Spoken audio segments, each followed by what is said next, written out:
అమ్మ రూపా అన్న. బాగున్నావరా? మస్తు మంచిగా అన్న. మీరు మంచిగా ఉన్నారా? మంచిగున్నారా? ఏందన్న పొద్దుగల పసార మొదలు పెట్టిర్రా? అవునరా, ఈసారి మీ ఓటు ఖచ్చితంగా నాకే వేసి గెలిపియాలి. ఏ తప్పకుండా నీకే ఎత్తన్నా. సరే అమ్మా. అన్నా ఏందిరా? ఒకసారి చూడన్నా.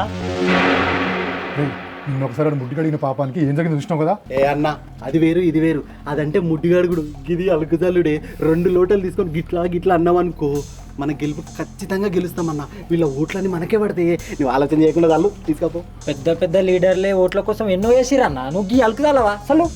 చల్లన్నా అసలు చెల్లె ఇరా, నేను చల్తా. ఏ అద్దన్నా, నువ్వు కాబోయే సర్పంచ్ కాదన్నా. పర్లేదురా, నేను చల్తా ఇక. నువ్వు తాలితే ఎట్లుంటావన్నా అయితే. ఈ చెల్లె చల్తా. ఇగో గిడ గిడ గిడ మరకుంది. ఇగో మరక మంచిగా చాలు. నా మీద వెళ్తావు ఏంది? గిట్ తీసురా నా గిట్ తీసురు. అట్లా అబ్బో మస్తు పెద్ద సర్పంచ్ అవుతావు నువ్వు. చాలు. అయ్యో గిడ చాలన్నా, మరకుంది మరక. నా మీద వెళ్తావు ఏంది? మంచిగా చాలని మంచిగా పెద్ద సర్పంచ్ అవుతావు నువ్వు. అబ్బో గాడ గాడ మరకుంది గాడ. ఏం చెప్తారా దగ్గర పెట్టరి సర్పంచ్ సాబు. అబ్బో మస్తు చల్లినన్నా. ఓ మీదంతా నేను వచ్చా మన మీదంతా.